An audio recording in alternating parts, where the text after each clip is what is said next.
მოგესალმებით დღეს გასულ კვირას ვერ შევძელი ქალბატონი მარიამის გამო. ასე რომ გადამედო ერთი ჩვენი შეხვედრა და ძალიან ბედნიერი ვარ რომ დღეს შედგა. მარიამიც ესწრება. არ ვიცი ჩაერთვება თუ არა ჩვენ საუბარში, მაგრამ ყოველ შემთხვევაში დაინტერესებული არის. ლიზი ხალაძის შეკითხვით დავიწყოთ, რომელიც ეუთოს საპარლამენტო ასამბლეის მიერ მიღებულ დოკუმენტს ეხება, როგორ შეგვიფასებდით, თუ გვეკითხება და აქვე გვწერს, რომ ხელისუფლება ჯერ ამტკიცებს, რომ ეს ეუთო deep state-ის გავლენის ქვეშ არის, მაგრამ ამავე დროს მის დოკუმენტს გაცილებით ფრთხილად ეპყრობა, ვიდრე ევროპარლამენტის რეზოლუციებს. Რო შეგვიფასოთ ეს დოკუმენტი და ხელისუფლების ეს დამოკიდებულება ხომ არ მიუთითებს, რომ თავად ძალიან სერიოზულად ეპყრობიან ეუთოს დასკვნებს, რადგანაც მას ძალიან დიდი წონა აქვს. წონა აქვს იმას, რომ ეს რეზოლუციები და ეს შეფასებები ჩვენი მოკავშირეებისგან, ჩვენი პარტნიორებისგან, რომლებიც იყვნენ ჩვენი პარტნიორები, უпростоრეთ არ იცვლება თითქმის 2 წელი გავა მალე და მათი შეფასებები მხოლოდ და მხოლოდ მძიმდება, იმიტომ რომ ხელისუფლება იმდენ ზომებს ღებულობს, რეპრესიულ ზომებს დღითი დღე, რომელიც ეხება პრაქტიკულად საზოგადოების ყველა სეგმენტს, რომ ეს არ შეიძლება რომ არ იყოს შემჩნეული და ყურადღების საგანი არ იყოს ჩვენი ყველა პარტნიორისგან. და ამიტომ არ ჩერდება და არ გაჩერდება ეს რეზოლუციები, ხან ეუთოსი, ხან ევროკავშირის, ან ამერიკის შეფასებები იგივე იქნება და ხელისუფლება შიგადაშიგ ყველას deep state-ს ეძახის, მერე უნდა ვიღაცასთან რომ რაღაცნაირად ოდნავ დაალაგოს, მაგრამ დაალაგება მოითხოვს სერიოზულად რომ გადაიხედოს ყველა ეს გადაწყვეტილებები, რაც მიღებული არის, ამ სინდისის პატიმრების გამოშვების საკითხი, ყველა ის მოთხოვნები, რაც პრაქტიკულად ყოველ 6 თვეში ერთხელ ამ ორგანიზაციებს გამოაქვთ როგორც აუცილებელი ცვლილებები, რაც უნდა მიიღოს ამ ხელისუფლებამ. და არ შეიცვლება ეს რეზოლუციები, სანამ ეს არ მოხდება და ვინმესთვის გადაბრალება ამისი არ იქნება, იმიტომ რომ ყველაფერი არის შედეგი მთავრობის გადაწყვეტილებების, მთავრობის ქმედებების, მთავრობის მიღებული კანონმდებლების და იმ კანონების რეპრესიული ხარისხის და ხასიათის. თუ ხელისუფლება თვლის, რომ ლეგიტიმურ არჩევნებს ატარებს, ახლა უკვე არის მინიშნებები მის თაობაზე, რომ შეიძლება არ მოიწვიონ ეუთოს საპარლამენტო ასამბლეის დელეგაცია დამკვირვებლად. რას უმალავენ საერთაშორისო ორგანიზაციებს? თუ თვლიან, რომ ლეგიტიმურ არჩევნებს ატარებენ. ვინ თვლის? ხელისუფლება. თვლის კი. აქ თავარი საკითხი არ არის საერთაშორისო ორგანიზაციების მონაწილეობა თუ არ მონაწილეობა, ესენი დაუშვებენ თუ არ დაუშვებენ. თავარი საკითხი არის როგორ და როდის ჩაატარებენ ამ არჩევნებს და ჩვენი მზადყოფნა იმისთვის, რომ ეს არჩევნები წავართვათ. ის კი არა რომ ჩავატაროთ ჩვეულებრივად და რიგითი არჩევნებსავით. წავართვათ ეს არჩევნები, ამას უნდა ძალიან დიდი მზადება, ძალიან დიდი შეგნება იმისი, რომ ეს არის ჩვენი შანსი იმისთვის, რომ დავიბრუნოთ ეს ქვეყანა. და შეიძლება ასეთი შანსი ბევრი სხვა არ მოგვეცეს და ამიტომ სერიოზულად უნდა მივუდგეთ ამ საკითხს. კი ვიცით რომ ბოიკოტი ცუდი აღმოჩნდა და არ გაამართლა, თუმცა ასეთ ფონზე მონაწილეობითაც ვერ ვიზავთ ვერაფერს. შუაში ვართ გაჭედილები, რა უნდა იყოს გეგმა, თუ ეს ყველაფერი არ შეიცვალა და არ გაუმჯობესდა, მაინც უნდა მივიღოთ 2028 წლის არჩევნებში მონაწილეობა.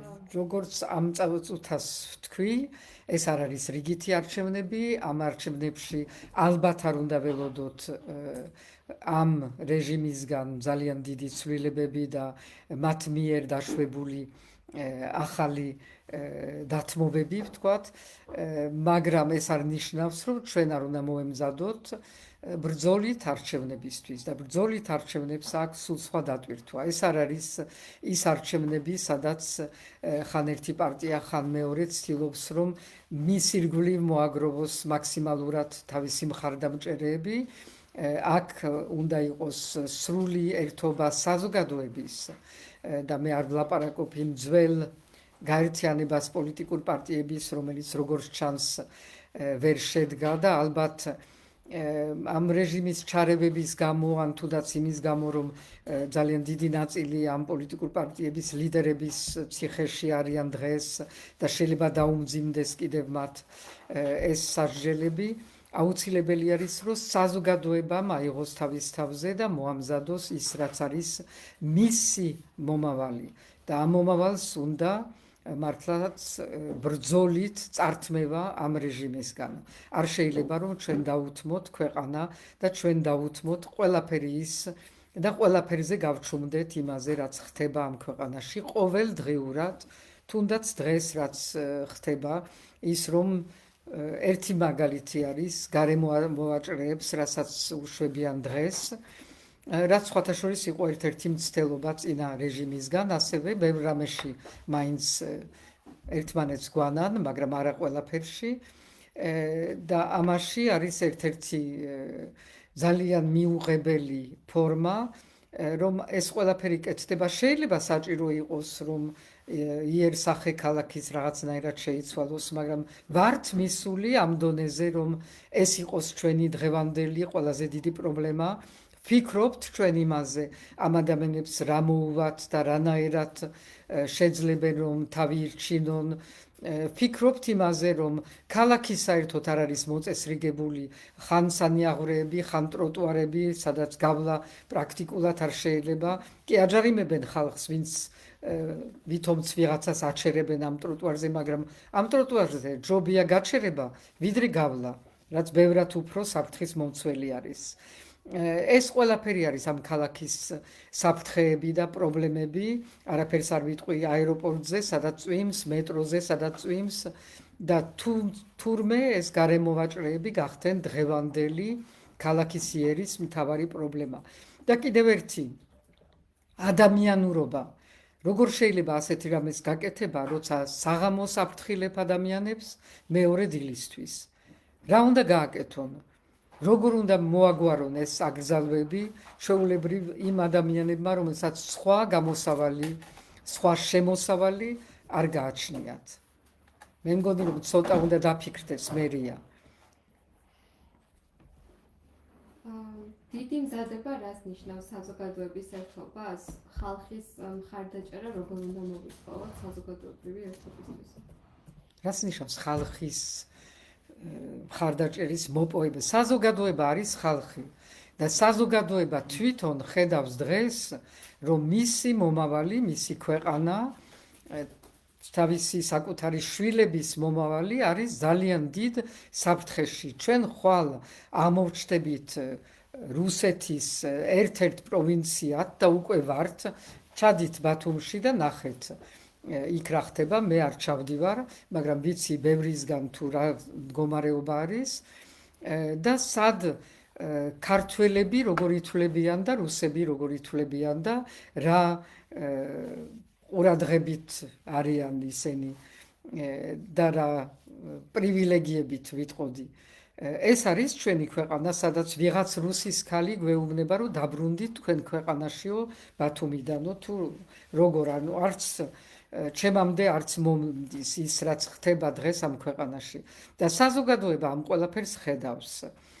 მე მგონი პარტიებიც, ახლა პრობლემა პარტიების სხვა არის და მე მგონი, როცა საზოგადოება თავის თავს და თავის ბრძოლას ძალიან კარგად დაინახავს, ასევე პოლიტიკური პარტიები დაინახავენ, რომ უნდა გაყვენ საზოგადოებას ამ შემთხვევაში.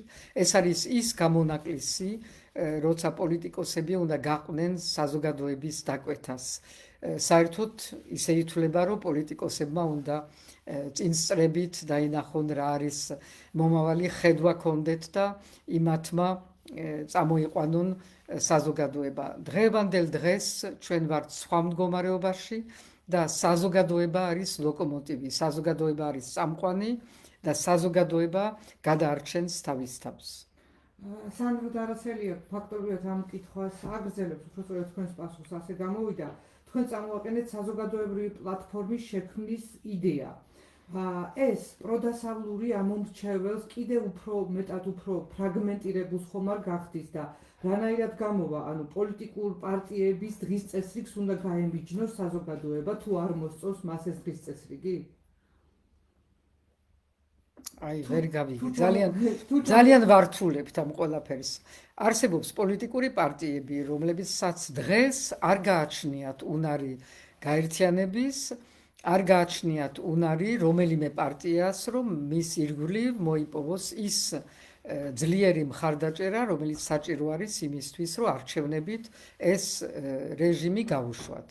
ამიტომ არის ორი ვარიანტი. ერთი, რომ ყველა პარტიები გაერთიანდნენ და თვითონ მოიპოვონ თავიანთ თავში ეს ძალა, რომ გაერთიანდნენ და გაიყვანონ ეს რეჟიმი ამ სივრციდან, რაც როგორ ჩანს მე რაც ვცადე და ჩემი გამოცდილებიდან, ეს ჯერჯერობით ვერ ხდება.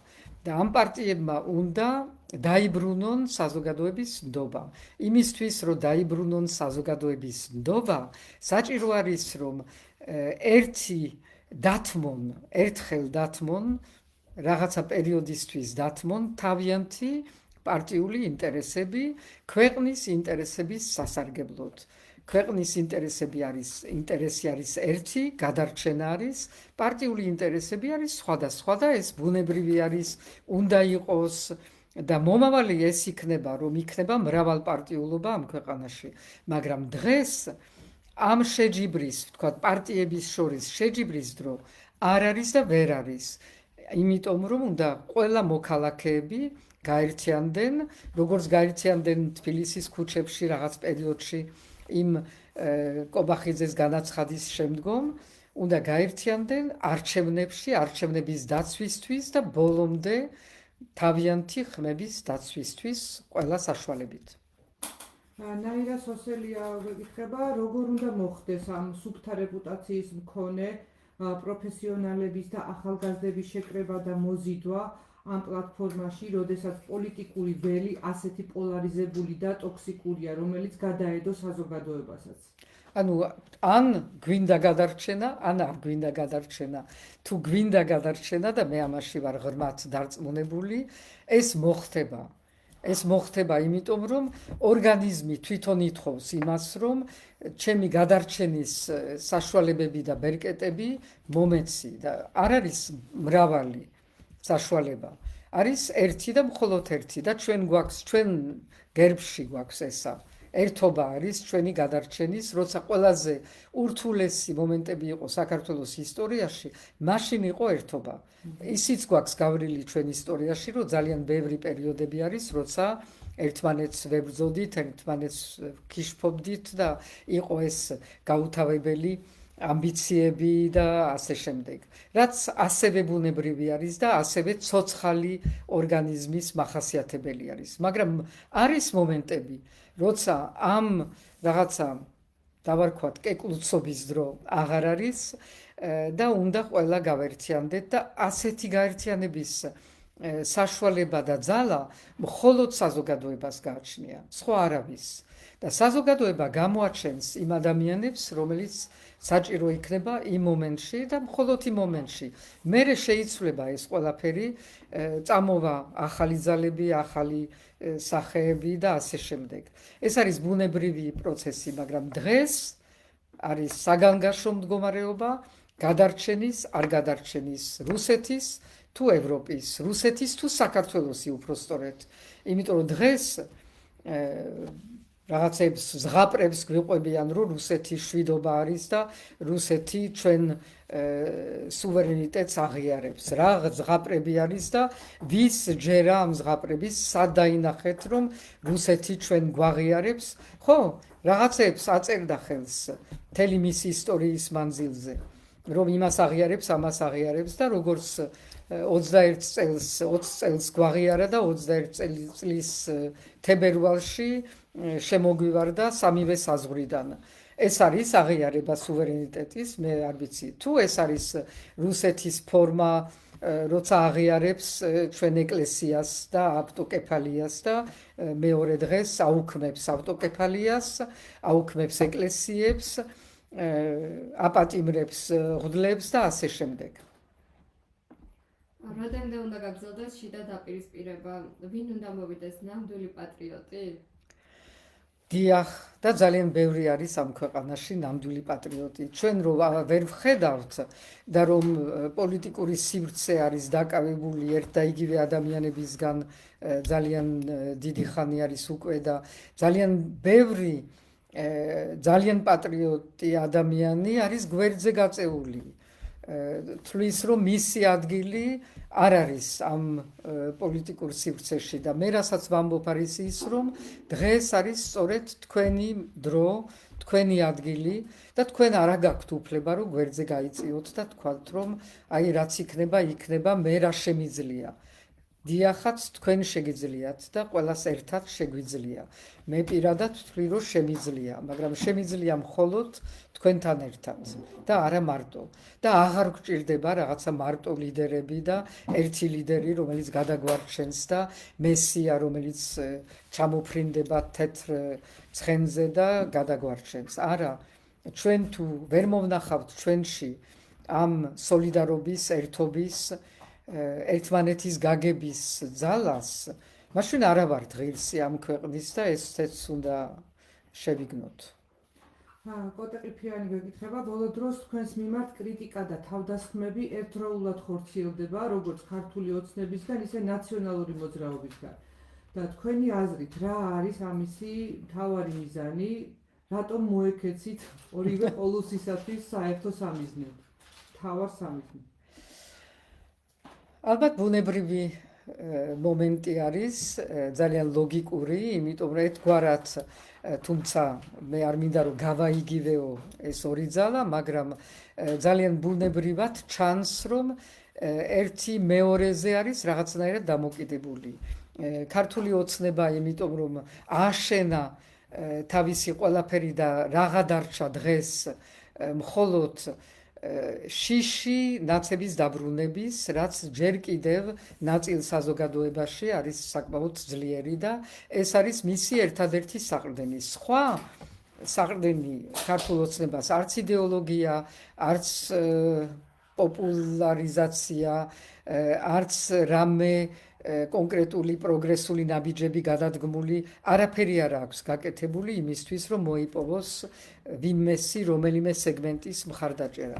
არა, ეს არის შიში, ერთის მხრივ შიშს ავსელებს ადამიანებში რომ თქვენც გახდებით რეპრესიის საგანი და თუ არა გეშინოდეთ იმისი რომ ნაცები დაბრუნდებიან.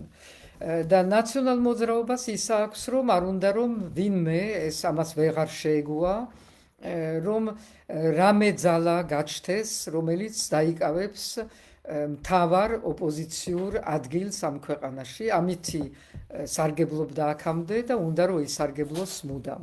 ერთს უნდა მუდამ ძალაუფლებაში ყოფნა, მეორეს უნდა მუდამ ოპოზიციის რაღაცა წინამძღოლად ყოფნა.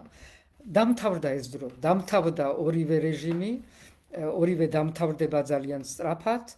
და ამათ ადგილას მე კი არ მოვდივარ, რაც უნდა თავს დამესხმან, მოდის საზოგადოება, რომელშიდაც მე მექნება ჩემი როლი და ძალიან ბევრ ადამიანს და ძალიან ბევრ ალბათ პოლიტიკოსს ექნება როლი, მაგრამ ეს იქნება მთავარი ძალა იქნება საზოგადოება.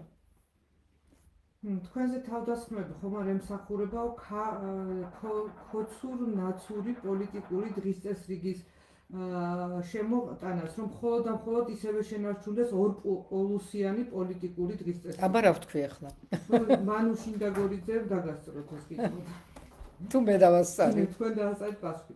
გოგა კილასონიას კითხვა, ხშირად გვესმის ფრაზა, როცა რაღაცა სოციალურს ვაპროტესტებთ, რომ ახლა ამის დრო არ არის. თქვენი აზრით, როდის არის ამის დრო და მოვა თუ არა ოდესმე ქართულ საზოგადოებაში ამ ასეთი პროტესტის დრო? ყველაფრის დრო არის, ეხლა მე ვისაუბრე ეხლა გარემოვაჭრეებზე და ყველაფერზე შეიძლება საუბარი თელავში რაც მოხდა, რომელიც არის უდაოდ იმ გადაწყვეტილებების შედეგი, კიდევ წინა რეჟიმის ნაწილობრივ, მაგრამ ასევე და შეიძლება უფრო ბევრად მეტად დღევანდელი რეჟიმის, ის რაც ხდება იქა აეროპორტში და ანუ აღარ გავიმეორებ ყველა მიმართულებით იმერეთს რაც მოუვიდა და რაც შეიძლება კიდევ მოუვა ეს ყველაფერი და ყველაფერი არის ის საკითხი რომელიც დღეს ღირს რომ ამაზე ვისაუბროთ, იმიტომ ეს არის ყველაფერი არის ის რაც ჩვენ ქვეყანას ურტყამს რეალურად არ არის მიმართულება რომელშიდაც დღეს ეს ქვეყანა თავის საფეხურზე დგას. ყველაფერში ვართ უკან წაწეული, ყველაფერში ვიღაცა გვასწრებს, არც ერთი დარგი არ არის განვითარებული. ხვალ გადაწყვიტეს ეს პატარა მაგალითი არის, მაგრამ დოქების გაუქმება. და ეს დოქები არის ერთ-ერთი მე პირადად მაგალითად როცა დაიდგა ეს დოქები არ მომწონდა. როგორც ალბათ ბევრი რიყეზე, მაგრამ ნელ-ნელა რაღაცა თვალიც ეჩვევა და იმის შესაძლებლობები, რაც იყო ჩადებული ამ დოქებში და რაც შეიძლება ყოფილიყო რაღაც განვითარების საშუალება, იმის მაგივრად, რომ ეს გამოვიყენოთ, ნგრევის რეჟიმი არის, ის დავშალოთ, ის არ გამოვიყენოთ ქუთაისის პარლამენტი, მხოლოდ იმიტომ, რომ რაღაცა მიშას ნიშანი არის. მერე რა, რაც კარგი გაკეთდა მიშას დროს, რატომ უნდა დაინგრეს? ეს ხო ქვეყნის არის და არა მიშასი. ესეც ვეღარ გავიგეთ. რომ არაფერი არ ეკუთვნის, ყოველთვის ძალიან ნერვებს მიშლის იმას, როცა ხედავ, რომ უცებ რაღაც ღონისძიებაზე, რაღაც კონცერტზე კულტურის მინისტრს პიროვნულად მადლობას ეუბნებიან. რა შუაში არის? ბიუჯეტი არის და ეს არის ქვეყნის. ქვეყნის დახარჯული თანხა, თქვენი თანხები დახარჯული და ამ შემთხვევაში ამ რიყეს დოქებზე თქვენი ხარჯი არის. თქვენ გადაიხადეთ თავის დროზე ძალიან ცნობილი იტალიელი არქიტექტორის ეს შენობის აშენება, რომელმაც სხვათა შორის თბილისი დააყენა რაღაც გარკვეულ არქიტექტურულ რუკებზე. თქვენ გადაიხადეთ და თქვენ დღეს გადაიხდით, იმიტომ ეს ძალიან ძვირად დაჯდება, გადაიხდით ამის დანგრევას. როცა არსებობდა ადამიანები, მე პირადად ვიცი და თბილისის მერმაც კარგად იცის, იმიტომ რომ ამ საქმეში იყო ჩართული და უარი თქვა, იყვნენ ადამიანები, რომლებიც მზად იყვნენ, რომ სერიოზული უცხოური ინვესტიცია ჩაედოთ ამ დოქებში და იქ გამართულიყო თანამედროვე ხელოვნების გალერეაც, თანამედროვე რაღაცა ახალი სტილის რესტორნები, ღვინის მუზეუმზეც იყო საუბარი. ეს ყველაფერი არ გვაინტერესებს, იმიტომ რომ რაღაცნაირად მიშას სახელთან არის დაიგივებული ეს დოქები. ეს არის რაღაცა ბავშვური, აბსურდული და ძალიან ძვირად ღირებული რაღაც სიამოვნება ამ რეჟიმის. ანზორ აფხაზავას კითხვა. თქვენ მიმდინარე პოლიტიკურ რეალობას დიქტატურის საბოლოო სტადიას უწოდებთ ხოლმე და სახელმწიფოს ნანგრევებად აქცევსო ერთ-ერთ ინტერვიუში განაცხადეთ. თუ კი ინსტიტუტები სრულად არის მიტაცებული, რა ბერკეტი გრჩება ჩვენ მოქალაქეებს და საზოგადოებას და თქვენ როგორც ლიდერს ამ პროცესების შესაჩერებლად? არჩევნების ჩატარება ჩვენი დაცულობით, ჩვენი ერთიანობით, ჩვენი ბრძოლით და არჩევნების დაცვა ყველა ადგილას, ყველა უბანზე. ეს არ არის მარტივი საქმე, ეს არ არის კიდევ ერთხელ არ იქნება ეს რიგითი არჩევნები. ჩვენ სხვა გამოსავალი არ გვაქვს, უნდა გამოვცალოთ ამ რეჟიმს, გამოვცალოთ მისი ბერკეტები და ერთ-ერთი ფორმა, ჩემთვის მე ვერ ვხედავ სხვა ფორმას, არის არჩევნები, მაგრამ ამ არჩევნებს ხელიდან აღარ გავუშვებთ. ლევან გვარაძე ამ თემას აგრძელებს, თუ ხელისუფლება არ შეცვლის არჩევნების წესს, თქვენი იდეა საზოგადოებრივი პლატფორმის ჩამოყალიბებაზე ისევ აზრიანი რჩება და არჩევნებში მონაწილეობა ისევ ძალაში? რაღა ვერ გავიგეთ, რომ ეს რეჟიმი აღარ დათმობს არაფერს. არ დათმობს. ჩვენ უნდა ვიცოდეთ, რა პირობებში მოგვიწევს ბრძოლა. ეს იქნება შვიდობიანი ბრძოლა, მაგრამ იქნება ბრძოლა. სხვა გამოსავალი არ არის. უბრძოლველად ვერ დავიბრუნებთ სამშობლოს, როგორც ამბობს ცნობილი სიმღერა. რაც ჩვენი უმსხვილესი სტრატეგიული პარტნიორები უკვე უმაღლეს დონეზე გთხოვენ რეპრესიების შეწყვეტას. ხელისუფლების პასუხი კი მხოლოდ იგნორია. კიდევ რა ბერკეტი დარჩა ქართულ ხალხს ამ ტოტალური იზოლაციიდან გამოსასვლელად? ქართული ხალხი არ არის იზოლირებული, არანაირად, პირიქით, ყველა რეზოლუცია, ყველა განცხადება გუშინ წინ, რამოდენიმე დღის წინ იყო მაგალითად ავსტრიის საგარეო მინისტრი, რომელმაც ძალიან მკაფიოდ ჩამოაყალიბა, რომ ვის უჭერს მხარს ევროკავშირი, თვით ავსტრია და ვის არ უჭერს მხარს და ეს არის დღევანდელი მდგომარეობა, რასაც ეს რეჟიმი თანებრძვის, თან არ იცის რა გაუკეთოს, თან ხან deep state-ს ეძახის ერთს, მეორეს, მესამეს, მეოთხე დღეს აგზავნის ბარიკა ბოჭორიშვილს სადღაც რაღაცა მესაჟით, მერე ბრუნდება არაფრით ხელში, მერე ისევე deep state-ი ყველას ვლანძღავთ და მერე კიდევ რაღაცა და ეს მიყვება ერთგვარად პუტინის მარცხსაც, როცა ძალიან უტევენ უკრაინელები და უფრო უტევენ, აქ ჩნდება რაღაცა უხერხულობა ამ რეჟიმის წარმომადგენლებში და ცდილობენ შეიძლება თუ არა რომ რაღაცა ისე დავალაგოთ რომ არაფერი არ დავთმოთ და ეს რაღაცა მითი რომ შეიძლება შენი ურთიერთობები შენ პარტნიორებთან რომელმაც მართლა ყველაფერი გააკეთეს ამ წლების მანძილზე რომ შენი ქვეყანა შენ ქვეყნის განვითარებაში დაგეხმარონ რომ იმათ ლანძღო და რაღაცა ერთი წუთით შეჩერდე და ფიქრობდე რომ ამითი მხოლოდ დაიმსახურებ რაღაცა მათ მხრიდან ნეიტრალობას ან რაღაცა ნორმალიზაციას რაც ქვია ან business as usual რაც ქვია არ ხდება ეს ასე დღევანდელ მსოფლიოში უკვე ყველაფერი იცის ყველაფერზე საუბრობს და ვხედავთ ამ სხვადასხვა რეზოლუციებში თქვენ დაიწყეთ ამ ეუთოს ბოლო რეზოლუციით ვხედავთ თუ რამდენად კარგად იცნობენ ჩვენ შიდა ვითარებას და ამითი ეს რეჟიმი ვერ მონახავს გარეთ ვერანაირი დახმარებას. თუ ვინმე მონახავს დახმარებას, მონახავს საზოგადოება, ოღონდ საზოგადოება უნდა იყოს თავის გადარჩენაში ჩართული. ჩვენ თუ ვიქნებით პასიური და ამითი არის ეს პროტესტი რუსთაველზე, ესოდენ ძლიერი, რომ ის ასახავს რეალურად ამ საზოგადოების წინააღმდეგობას, მუდმივ წინააღმდეგობას, ეს რომ არ იყოს ჩვენი პარტნიორებიც ჩათვლიდნენ ალბათ რომ ეს საზოგადოება ძალიან პასიურია, შეგუებულია და ჩვენ რანაირად გარედან ჩვენი ვალი არ არის ის რომ ჩვენ გარედან შევცვალოთ მდგომარეობა.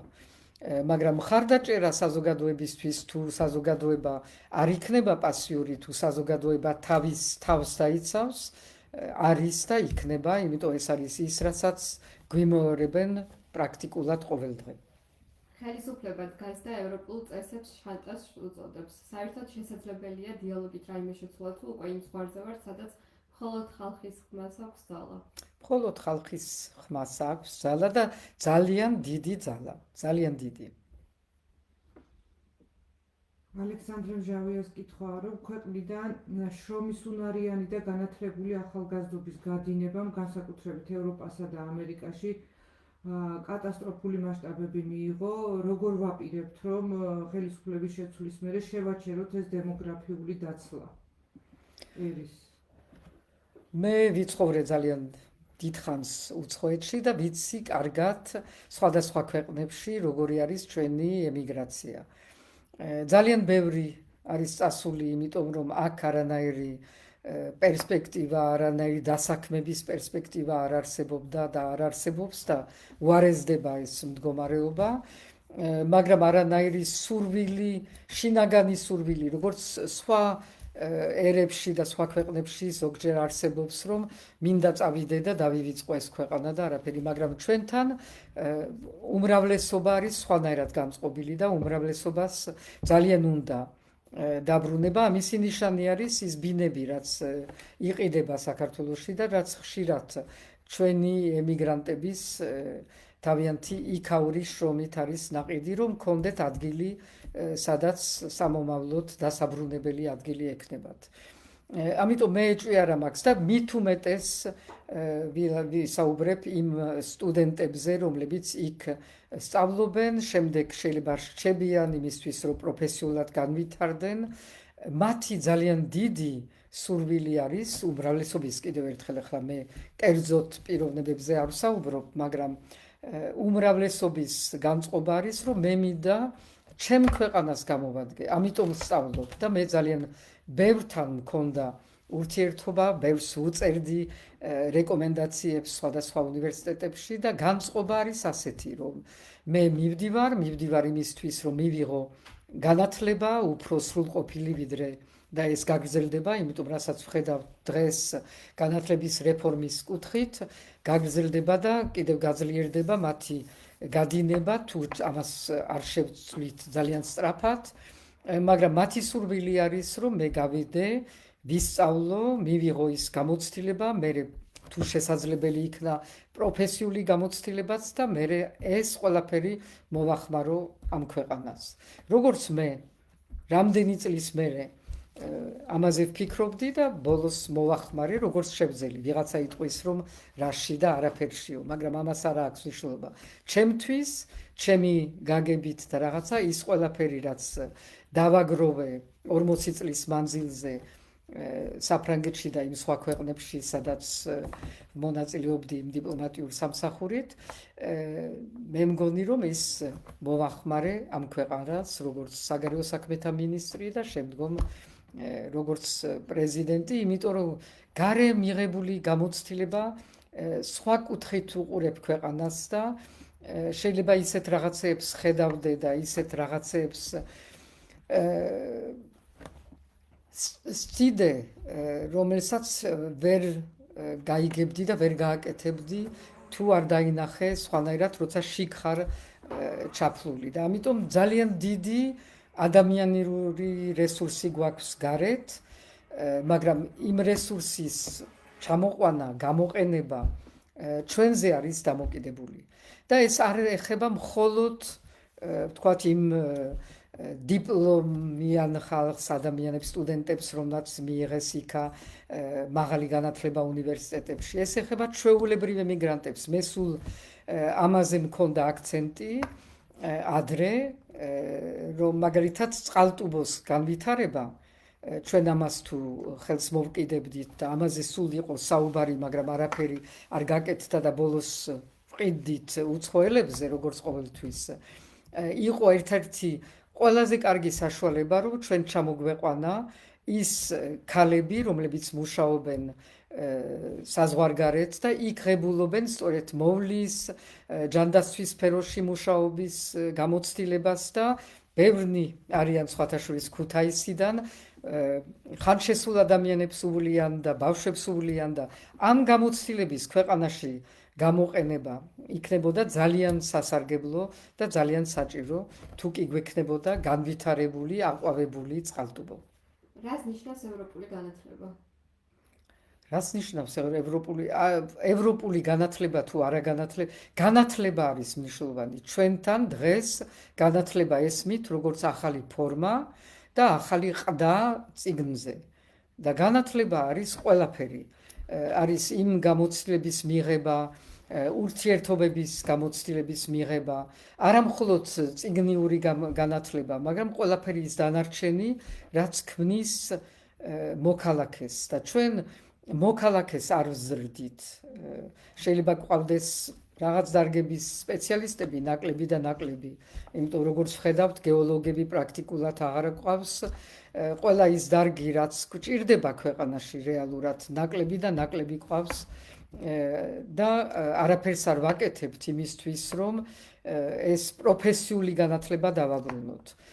მაგრამ განათლება არის ბევრად მეტი და ჩვენ გვჭირდება ამ საზოგადოებას ჭირდება სწორედ რომ დაუბრუნდეს იმას, რაც იყო ამ ქვეყნის დამახასიათებელი ნიშანი, ანუ განათლებული ადამიანები. ამითი ვამაყობდით, დღეს ვეღარ ვამაყობთ.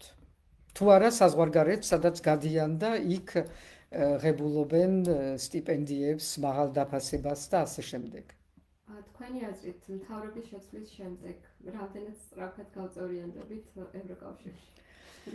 გაწევრიანებაზე ვერ გეტყვით, იმიტომ ეს არ არის ჩვენზე დამოკიდებული და ნაკლებად მნიშვნელოვანი არის რეალურად. ყველაზე მნიშვნელოვანი არის ის, რომ ჩვენ ძალიან სწრაფად და თუ შევასრულეთ ის, რაც არის სამოქმედო გეგმა, რაც წერია ქართულ ქარტიაში, რომელიც ყველას უნდა რომ დაივიწყოს, იმიტომ რომ არ ვიცი რატომ არავის არ აწყობს, რომ აღიაროს, რომ იქ წერია, რა კანონები უნდა გაუქმდეს. იქ წერია, რა უნდა ნაბიჯები იყოს პირველი სასამართლოს გამოსწორებისთვის. ეს ნაბიჯები თუ გადაიდგა ძალიან სწრაფად დაუბრუნდებით იმ პირვანდელ მდგომარეობას, სადაც ვიყავით მისული, როცა ჩვენ მოგვანიჭეს კანდიდატურა. და აქედან უკვე ყველაფერი ძალიან სწრაფად ვითარდება. დღეს აღარა ჩვენ, როგორც ვიყავით მაშინ, მაგრამ დღეს უკრაინა არის ლოკომოტივა. და ამ ლოკომოტივას გავყვებით და ძალიან სწრაფად განვითარდება ეს მოვლენები. მაგრამ ყველაფერი არის ჩვენზე დამოკიდებული, რომ ჩვენ ვთქვათ და გავიმეოროთ, რომ ეს არის ჩვენი სამოქმედო გეგმა, რომ ვუთხრათ ჩვენ პარტნიორებს, რომ გაგვაჩნია სამოქმედო გეგმა და ამ გეგმის შესრულების სწრაფ ტემპით ასევე უნარი გაგვაჩნია. ქოინი გამოწეს ტიკტოკზე. კოინი რა არის? ქოინს როდესაც გიყავენ, რაღაც რაოდენობის თანხა გერიცხებათ. დიდი მადლობა. ძალიან გვჭირდება ეს ყველაფერი, სხვათა შორის, იმისთვის, რომ ჩვენ კიდევ უფრო გავძლიერდეთ და გავაგრძელოთ ეს ძალიან საინტერესო ურთიერთობა თქვენთან. TikTok-ზე გვიწერენ ასევე ქართულ ქარტიაზე, რომ ვერ დაივიწყებენ, ყველა პარტიას აქვს ხელი მასზე მოწერილი. ახლა ხელის მოწერა რო იყოს ნიშანი იმისი, რომ არავინ არ ივიწყებს, არ დავიწყებაში მე გულისხმობ იმას, რომ ამაზე უნდა ვსაუბრობდეთ ყოველდღიურად. ყველა იმ პარტიამ, რომელსაც ხელი აქვს მოწერილი, უნდა ამაზე საუბრობდეს, იმიტომ ეს არის ის, რაც საზოგადოებას სწორედ დაუბრუნებს იმედს და შემართებას, იმიტომ იქ ჩანს, რომ არის გეგმა. ყოველთვის რომ ჟურნალისტები რო სვამენ კითხვას, გეგმა რა გაქვს, გეგმა აგერ არის. ამ გეგმამდე მისვლა არის საჭირო და ამ გეგმამდე მისვლა ხდება საბრძოლო არჩევნებით. მეტი რა გინდათ, სხვა რა გეგმა გინდათ კიდე? ქვეყანაში სტრატეგიული ინფრასტრუქტურული პროექტები ყოველთვის იყო ხალხისთვის ძალიან სენსიტიური და რას ფიქრობთ ანაკლიის სპორტის მშენებლობაზე, რომელიც ახლა უკვე სახელმწიფო მითავა. როგორ აისახება ეს გრძელვადიან პერსპექტივაში საქართველოს ეკონომიკურ დამოუკიდებლობაზე? საერთოდ ის, რომ სტრატეგიული ობიექტები იყოს სახელმწიფოს ხელში, უმრავლესობა პაკეტის იყოს სახელმწიფოს ხელში, გასაგები არის, როცა ლაპარაკი არის სტრატეგიაზე და დაცვაზე იმ სტრატეგიულ ობიექტების. მაგრამ რაც ეხება იმას, რომ ჩვენ უნდა გავხდეთ მთავარი ინვესტორი, ეს უკვე ცოტა უცნაური არის იმ პირობებში, რომელშიც ვიმყოფებით, სადაც რეალურად თუ კი გადავხედავთ, რას აკეთებს ეს რეჟიმი ყოველდღიურად, რომ ახალ ჯარიმებს ნიშნავს და ცდილობს ყველა კუთხით რაღაცა ახალი რესურსები მოიპოვოს ხალხისგან და იმისი პრეტენზია აქვს, რომ ჩადოს ის ინვესტიცია, რომელიც ჭირდება ასეთი პორტის განვითარებას, ცოტა არ ჯდება იმაში. მე მგონი ჯერჯერობით მაინც უფრო მითია და მე ვიტყოდი, რომ ანაკლია რომ ამოქმედდეს, აუცილებელი არის, რომ იქ იყოს ჩვენი პარტნიორების ინვესტიციები. ეს იყო ის, რაც დაგვაკლდა თავის დროზე, რატომ და როგორ იყო ამაში ახლა არ ჩავერთვები, მაგრამ ეს აუცილებელი არის იმის უსაფრთხოების დაცვისთვის. ეხლა თუ ანაკლიაში მხოლოდ საქართველოს იქნება და ვიღაცა წვრილ-წვრილა სხვა ქვეყნები, ხო წარმოგვიდგენია რუსეთთან ანაკლია სპორტი და გვერდით მათი მცდელობა რომ ოჩამჩირეში ააშენონ კიდევ ახალი სამხედრო ბაზა, რასაც ალბათ ვერ შეძლებენ. მაგრამ ჯერჯერობით მითი არის ანაკლია, რომელსაც თავზე ირგვებს ეს რეჟიმი, მაგრამ სამომავლოდ საჭირო არის, აუცილებელი არის, მაგრამ იმ პირობებით და იმ ფორმით, რომელიც ესატყვისება ჩვენ ქვეყნის ინტერესებს. მართას ისაურის შეკითხვა საქართველოს მთაში, მთიან რეგიონებში, საზღვრისპირა სოფლებში დასაქმების ერთადერთი შესაძლებლობა იყო სასაზღვრო პოლიცია. ხევსურები დღეს, რომლებიც სასაზღვრო პოლიციაში დაარსების დღიდან მესაზღვროებად მუშაობდნენ, სამსახურიდან ერთ-მეორის მიყოლებით გაუშვეს. რატომ ექცევა სახელმწიფო საკუთარ ხალხს ასე ხომ დაიცლება სოფელიც და ის ხალხის დაკარგავს ყველანაირ შემოსავალს. ეს არის ზუსტად ამ რეჟიმის ან მიზანი, ან დაკვეთა რუსეთიდან, რომ ეს ჩვენი მთის საზღვრები იყოს დაუცველი, რომ ცოცხალი განმოსვლები უფრო ადვილი იყოს ამ მთის რეგიონში, სადაც პრაქტიკულად უკვე დაცლილი არის, ანუ ძალიან რთული არის იქაური მსოფლების დღევანდელი ყოფა, არც სკოლაში პრაქტიკულად ბავშვები აღარ დადიან, სამსახურის საშუალება პრაქტიკულად არ არსებობს და თქვენ რაც ახსენეთ, არის კიდევ ერთი დარტყმა სწორედ ამ სოფლებზე.